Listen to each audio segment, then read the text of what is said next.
Hello friends, मैं आज आप लोगों के लिए संस्कृत साहित्य के जो टॉपिक हैं उनको लेकर आई हूँ। संस्कृत साहित्य में जो आपके पहले रचनाकार हैं भास, उनके बारे में आज मैं आप लोगों से चर्चा करूँगी और उनके बारे में जितने भी तथ्य हैं उनको मैंने पूरा डिस्क्राइब करने की कोशिश की है। और जितने भी अभी तक प्रश्न पूछे गए हैं कई सारी किताबों से मैंने देखकर आपके लिए वीडियो बनाया हुआ है। अब इसमें आपके पहले भास, दूसरा कालिदास, तीसरा भवभूति, चौथा भारवी, पांचवा श्रीहर्ष, छठवां दंडी, सातवें हर्ष, 8 बाणभट्ट, 9वां माघ, 10वां राजशेखर, 11वां मम्मट और 12 विश्वनाथ। ये 12 आपको रचनाकार पढ़ने हैं। इनसे बाहर प्रश्न आपका नहीं जाएगा संस्कृत साहित्य से। संस्कृत साहित्य आपके किन किन से परीक्षाओं में लगी हुई है? आपकी TGT, PGT, LT grade, GIC और नेट। और इसके अदर भी कई सारे एग्जाम्स होते हैं अदर स्टेट में, उनमें भी आपका संस्कृत साहित्य से टॉपिक पूछा जाता है। तो आइए, जो महत्वपूर्ण रचनाकार आपके भास हैं, आज मैं इनके बारे में डिस्क्राइब करके पूरी तरीके से चर्चा करूंगी। और इस टॉपिक को खत्म होने के बाद कितने सारे प्रश्न अभी तक पूछे गए हैं कई सारे सनों में, उनके प्रश्नों का मैं आज व्याख्या आप लोगों को बताऊंगी। इसके बाद दूसरे राइटर आपके कालिदास होंगे, तो इसका अगला वीडियो में कालिदास पर लेकर आऊंगी। भास के जीवन चरित्र के विषय में कोई सूचना नहीं मिलती है। ऐसा माना जाता है कि एक कालिदास के पूर्ववर्ती थे। यहाँ से एक प्रश्न आपका कई बार आ चुका है। पिछली बार 2021 में जो टीजीटी का पेपर हुआ था उसमें भी आपका ये प्रश्न पूछा गया था, कालिदास के पूर्ववर्ती कौन थे? तो आप लोगों को टिक भास में लगाना था।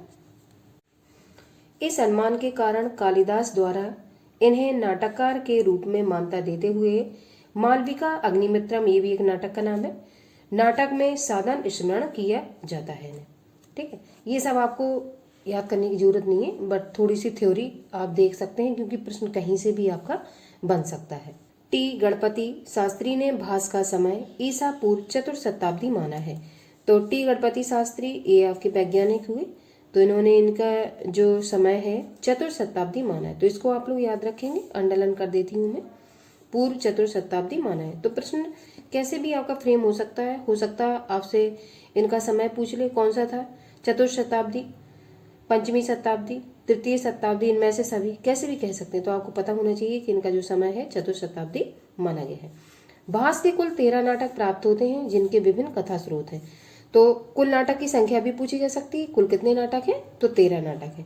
तो जब आप थ्योरी डिटेल से पढ़ेंगे तो क्वेश्चन कहीं से भी फ्रेम हो, आप आसानी से उसको टिक कर लेंगे। अगर आप ओनली वन शॉट आंसर ही देखेंगे तो मुझे नहीं लगता कि आप लोग उनके आंसर इजीली दे पाएंगे। आप जो 13 नाटक हैं उनके बारे में चर्चा करती हूँ, कौन कौन से हैं। पहला आपका जो नाटक है वो आपका है प्रतिज्ञा योगेन धारण। इसमें 4 अंक हैं, जैसा कि मैंने ये चार्ट बना के लिख दिया है। फिर दूसरा आपका है स्वप्न बासवत्तम, इसमें 6 अंक हैं। तीसरा पंचरात, इसमें 3 अंक हैं। चौथा बालचरित, इसमें 5 अंक हैं। 5वां प्रतिमा नाटक, 7 अंक हैं। 6वां अभिषेक नाटक, इसमें 6 अंक हैं। 7वां अभिमारक, इसमें 6 अंक हैं। और 8वां चारुदत्त, इसमें 4 अंक हैं। वर्ड ये कैसा है? अपूर्ण है। अब ये आपके नाटक हो गए 8। अब 5 इन्होंने एकांकी लिखी हुई है, तो आपके 8 और 5 मिला के टोटल इन्होंने 13 नाटकों की रचना की। तो मैंने अलग अलग लिख दिया जिससे कभी प्रश्न घुमा के आते हैं तो आपको इजीली फाइंड करने में, ठीक है, आसानी होगी। अब ये आप एकांकी देख लीजिए। पहला एकांकी है इनका उरुभंग, दूसरा दूत वाक्यम, तीसरा दूत घटोकक्ष, और चौथा आपका है कर्णभार, और 5वां आपका है मध्यम व्यायोग। ठीक है, तो ये 5 आपकी एकांकी हैं जिनको आप अलग से लिख लेंगे। 5 एकांकी में जैसे कि मैंने अलग लिखे हुए हैं। और नाटक आपके 8 हैं, तो नाटक आप लोग अलग लिख लेंगे। अब मैं इसकी थ्योरी की चर्चा करती हूँ, कैसे आप लोगों को ये अंदर पढ़ना है या तैयार करना है। ये मैंने जिन लोगों को डिटेल नहीं पढ़नी है, ओनली टोटल नाटक देखने, एकांकी देखने, वो लोग इतना ही देख सकते हैं। जिन लोगों को अच्छे से तैयारी करनी है एग्जाम की, तो वो डिटेल भी देखेंगे। उदयन कथा मूलक नाटक, कथा के अनुसार नाटकों का विभाजन किया गया है इनका। तो उदयन कथा मूलक नाटक में उदयन कौन है? ये उदयन ये राजकुमार है, ठीक है। तो उदयन कथामूलक नाटक के अनुसार इनके दो नाटक हैं, जिसमें स्वप्नवास वत्तम और प्रतिज्ञा युगन धारण को रखा गया है। स्वप्नवास वत्तम ये नाटक है, इसमें 6 अंक हैं, जैसे कि मैं पीछे चर्चा कर चुकी हूँ। इसमें उदयन, ठीक है, ये जो राइटर आपका है उदयन कथामूलक के अनुसार, उदयन तथा बासवत्ता ये राजकुमारी है की प्रेम कथा का वर्णन है। यह भास का सर्वश्रेष्ठ नाटक है। तो आपसे प्रश्न पूछा जा सकता है भास का सर्वश्रेष्ठ नाटक कौन सा है। 4 ऑप्शन दे देंगे आपको, उसमें से आपको सही आंसर फाइंड करना होगा। तो ये लाइन इंपॉर्टेंट है। और आपके कितने इसमें अंक हैं तो इसको भी आप लोग ध्यान रखेंगे। और उदयन और वासवत्ता ये राजकुमार और राजकुमारी है, इनकी प्रेम कथा का वर्णन इसमें किया गया है। और किसका नाटक है ये पढ़ रहे हो, भास, जो प्रथम कवि आपके हैं संस्कृताचार्य। दूसरा प्रतिज्ञा युगन धरण, यह 4 अंकों का नाटक है। ये मैं पीछे ही आपको चर्चा कर चुकी हूँ। इसमें उदयन वासवत्ता के प्रेम विवाह का वर्णन है। ठीक है, तो ये अंदर सिर्फ आप पढ़ लेना, बट ये नाटक आपको याद रखने में। नीचे आपको प्रश्न बताऊं किस तरीके से अभी तक प्रश्न पूछे गए हैं। दूसरा आपका है महाभारत कथा मूलक नाटक। कुछ इन्होंने महाभारत कथा के ऊपर भी नाटक लिखे हुए, जिसमें पंचरात्रम इनका पहला नाटक है, जिसमें इस नाटक में 3 अंक हैं। यज्ञ की समाप्ति पर द्रोण द्वारा दुर्योधन से पांडवों का राज वापस करने की कथा का वर्णन है पंचरात्रम में। ठीक है, तो ये आप सिर्फ देख सकते हैं, बस ये नाटक में कितने अंक है इसको आप याद रखेंगे। दूसरा है आपका बालचरितम। इसके 5 अंकों में श्री कृष्ण के जन्म से लेकर मथुरा गमन तक की कथा का वर्णन है, तो इसको आप देख लेंगे अंदर।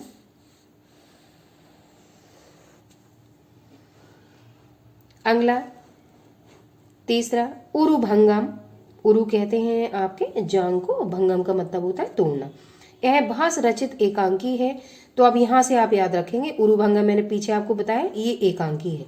तो उरुभंगम एकांकी हुआ और पंचरात्रम और बालचरित आपके नाटक हुए। तो मैंने आगे एक फ्रेम बनवा हुआ है, उससे आप इजीली अलग अलग उनको आप देख सकते हो। एकांकी इसमें भीम द्वारा दुर्योधन की जंगा भंग करने का वर्णन है। तो देखो हेडिंग से ही हम समझ सकते हो, उरु माने जंगा और भंगम माने नष्ट करना। तो भीम ने किसकी, दुर्योधन की जंगा को भंग कर दिया। अगला दूत वाक्यम। इस एकांकी नाटक में युद्ध से पूर्व श्री कृष्ण पांडवों के दूत बनकर दुर्योधन के पास जाने की कथा का वर्णन है। तो दूत वाक्यम क्या हुआ, एकांकी हुआ। तो आप इस चीज को याद रखेंगे, दूत वाक्यम एकांकी। 5 उन्होंने एकांकी लिखी हुए, 8 उन्होंने नाटक लिखे हुए, आपको सेपरेट सेपरेट याद होना चाहिए। अगला दूत घटोकक्ष। इस एकांकी में श्री कृष्ण द्वारा घटोकक्ष को दूत बनाकर धृतराष्ट्र के पास भेजना तथा दुर्योधन द्वारा उनके अपमान का वर्णन है। तो दूत घटोकक्ष में आपका दूत घटोकक्ष और दूत वाक्यम क्या है, एकांकी। बस ये आपको याद रखना है। अगला मध्यम व्यायोग। इस एकांकी नाटक में पांडवों द्वारा घटोकक्ष से एक ब्राह्मण को बचाने का वर्णन है। तो मध्यम व्यायोग भी आपका एकांकी है, इस चीज को आप लोग याद रखेंगे। अगला कर्णभार। इस एकांकी नाटक में कर्ण द्वारा इंद्र को कवच कुंडल दान करने की कथा का वर्णन, ये इंपॉर्टेंट है। और कर्णभार आपका क्या है, एकांकी। तो ये भी आप याद रखेंगे, एकांकी कौन कौन से हैं। और कवच कुंडल दान करने की कथा का इसमें वर्णन किया गया। अगला आपका है रामायण कथा मूलक नाटक। अब रामायण के ऊपर भी इन्होंने नाटक लिखे हुए हैं, जिसमें आपका प्रतिमा नाटक बहुत इंपॉर्टेंट है। यह 7 अंक का नाटक है, इसको आप अंडरलाइन देंगे। इसमें राम कथा संक्षेप में वर्णित है, इसको आप याद रखेंगे। प्रतिमा नाटक में कौन सी कथा वर्णित है, राम कथा वर्णित है। भास का है सबसे बड़ा नाटक है। तो देखो ये भी इंपॉर्टेंट लाइन हुई, सबसे बड़ा नाटक कौन सा है, इनका प्रतिमा नाटक है। ठीक है। दूसरा अभिषेक नाटक। यह 6 अंकों का नाटक है, राम के राजाभिषेक का इसमें वर्णन है। अभिषेक से ही समझ में आ रहा है कि राम के राज तिलक का वर्णन। तो इस तरीके से रामायण कथा मूलक आप हेडिंग याद रखेंगे। रामायण कथा मूलक में 2 नाटक है, प्रतिमा नाटक और अभिषेक नाटक। इसके पहले हमने ऊपर आपका ये पढ़ा हुआ है महाभारत के ऊपर आधारित ये आपके नाटक एकांकी थे, तो इनको भी आप याद रख लेंगे। अगला कल्पना मूलक नाटक। कुछ नाटक इन्होंने कल्पना को आधार मानकर भी लिखे हुए हैं, जैसे अभिमारक। यह 6 अंक का नाटक है। इसमें राजकुमार अभिमारक तथा राजकुमारी कुरंगी के प्रेम विवाह का वर्णन है। तो आपको 6 अंक याद रखने हैं और ये कल्पना पर आधारित है, वास्तविकता नहीं है इसमें। चारुदत्त। यह 4 अंक का नाटक है, इसको याद रखेंगे। अंक कौन से और नाटक है ये भी याद रखेंगे। इसमें ब्राह्मण चारुदत्त तथा वैश्या वसंत सेना की प्रेम कथा का वर्णन है। यह अधूरा नाटक है। तो आपका एक प्रश्न अभी पूछा गया था, अधूरा नाटक कौन सा है भास का, तो आपको याद रखना था चारुदत्त आपका अधूरा नाटक है। ठीक है। तो ये आपके जो मैंने आज आपको भास के नाटक थे विस्तार से बताए हुए हैं।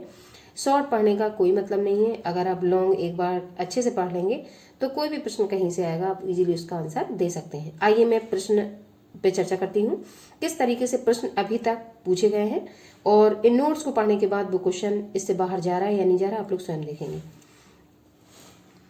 प्रश्नोत्तरी में अभी तक सभी परीक्षाओं में पूछे गए प्रश्न, जैसे कि मैंने आपसे बोला, पहला, स्वप्नवास बत्तम नाटक के लेखक का नाम बताइए। पीजीटी में 11 में ये प्रश्न पूछा गया था आपका, जिसमें पहला कालिदास, दूसरा भास, तीसरा भवभूति और चौथा व्यास। तो अभी हमने देखा स्वप्नवास बत्तम, ये आपका भास का नाटक है, ठीक है। आगे, इनमें से कौन सा नाटक भास का नहीं है? तो अभी हम लोगों ने पूरे नाटक देखे हुए हैं तो हम इजीली बता सकते हैं कौन सा नहीं है। पहला प्रतिमा नाटक, दूसरा उरुभंग, तीसरा दूत वाक्यम, चौथा मालविका अग्निमित्रम। तो प्रतिमा नाटक भी हमने देखा हुआ था जो रामायण कथामूलक पर आधारित था। उरुभंग भी देखा था जो आपका महाभारत कथामूलक पर आधारित था। और उरुभंग में किसने? दुर्योधन ने जंगा को भंग कर दिया था, दुर्योधन की जंगा को भंग कर दिया था किसने? भीम ने। दूत वाक्यम भी हमने देखा हुआ था, ठीक है। तो ये तीनों भास के नाटक हो गए। एक कौन सा नहीं है? ये वाला मालविका अग्निमित्रम, क्योंकि मैंने इस पर अभी चर्चा नहीं की है। निम्नलिखित में से कौन कवि कालिदास से पूर्ववर्ती हैं? पीजीटी 2005 में पूछा गया प्रश्न है। भारवी, भास, दंडी और भवभूति। तो सबसे पहले जब मैंने नोट्स आपको बताना शुरू किया था तो उसमें मैंने पूर्ववर्ती कालिदास के कौन है? भास है, इसमें मैंने टिक लगाया हुआ था, ठीक है। अगला, निम्नलिखित में से कौन भास द्वारा रचित नाटक नहीं है? ये पीजीटी 2009 में पूछा गया प्रश्न है। पहला, मृच्छकटिकम, उरुभंगम, दूतवाक्यम, मध्यम व्यायुग। तो कौन सा नाटक नहीं है? दूतवाक्यम भी हमने पढ़ा हुआ था, उरुभंग भी हमने पढ़ा हुआ था, मध्यम व्यायुग पढ़ा था, कौन सा नहीं है? मृच्छकटिकम, ठीक है। अगला, भास की रचना है, पीजीटी 2012 में पूछा गया प्रश्न है। विक्रमोर्वशीयम, मृच्छकटिकम, रत्नावली और प्रतिमा नाटक। तो प्रतिमा नाटक अभी हमने देखा हुआ था, ये आपकी रामायण कथा मूलक पर आधारित थी और इसमें जो रामचंद्र जी हैं उनकी, ठीक है, उनका वर्णन किया गया है, तो ये वाला आपका सही है। अगला, इनमें से महाकवि भास की रचना है। पहला कपूर मंजरी, दूसरा स्वप्नवास बत्तम, तीसरा मालविका अग्निमित्रम, चौथा मालती माधव। तो इनमें से भास की जो रचना है अभी हम लोगों ने देखी स्वप्नवास बत्तम है। निम्नलिखित में से एक कृति भास रचित नहीं है। आश्रम पद्धति, पीजीटी 2012 में पूछा गया प्रश्न है, जिसमें पहला प्रतिमा नाटक, दूसरा स्वप्नवास बत्तम, तीसरा प्रतिज्ञा योगेंद्राणाम, चौथा महाभाष्यम। तो प्रतिमा नाटक, स्वप्नवास बत्तम, प्रतिज्ञा योगेंद्राणाम, ये तीनों हैं, बट कौन सा नहीं है? महाभाष्य, ठीक है। अगला, इनमें से भास की कृति है। जीआईसी प्रवक्ता 2012 में पूछा गया प्रश्न है। पहला बाल भारत, दूसरा बाल चरित, तीसरा नैषध चरित और चौथा नागानंद। तो इसमें से आपने कौन सा पढ़ा हुआ था? बाल चरितम, ये पढ़ा हुआ था आपने, ठीक है।